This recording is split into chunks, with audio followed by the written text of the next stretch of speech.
Hey guys, it's Kevin Kreider, and in this YouTube video, I'm going to share with you which type of intermittent fasting should you do. Earlier before, I explained and showed you with the intermittent fasting, the fasting toolkit that I have, and what I would really recommend doing is going back to that video if you've never seen that video, and you'll know more about my strategies and my tools for fasting and intermittent fasting. But which one's good for you?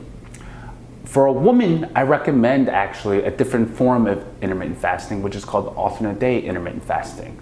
Alternate day intermittent fasting is when you do every other day of intermittent fasting. And then it's also the same fasting period, which is 16 hours of fasting, an 8-hour feeding window. And then in between that, you have 2 meals. And you also want to try to do those types of days of intermittent fasting on days you do not train, because women should actually do it on the days that they're not training, and then they eat normally on days that they do train. And then if you're a vegan, what I recommend doing is actually lowering your fasting window. So you want to do more of a 14-hour, I can't do math today, 14-hour fasting window and a 10-hour feeding window. And then you have 3 meals in that feeding window of the 10-hour span, because you can fit more meals in that little period of time. And vegans are usually pretty low calorically dense, especially if you're doing it right and you want more vegetables, and it's just really hard with all that roughage, and it's usually pretty holistic. So you find that when you eat good whole foods and they're healthy, you will actually feel fuller, faster, and longer. So that's why you need a 10-hour window when you do vegan.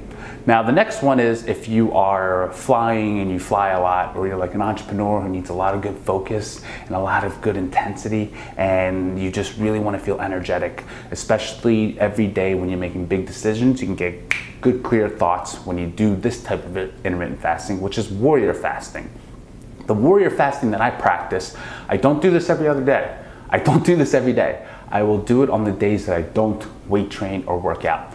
And when you do warrior fasting, it's a 20-hour fasting window and a 4-hour feeding window. And in that 4-hour feeding window, you can actually just eat once and that counts, or you can have like a meal and a half, like a very small meal after the really big meal, when in that 4-hour feeding window when you do warrior fasting.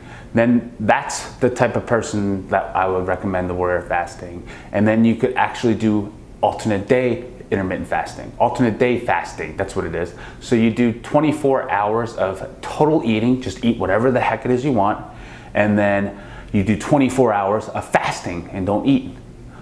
I actually don't recommend this for anybody. I find that this is very torturous for me, and it just seems like you're kind of in a weird rhythm of just like totally binging so much, and then you just deprive, and you can still gain weight this way. I just found that for this method, I found that it's a little bit too close to a lot of the eating disorders that I came across, where I was just like, I would just not eat for a long period of time, and then I binge, and it was just really too close to home. So I don't really recommend this type of intermittent fasting for anyone. For some people it works.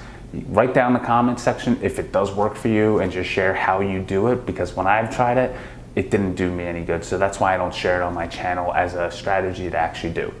All right guys, I hope you enjoyed this video. Please subscribe to my YouTube channel, and I'll see you guys soon.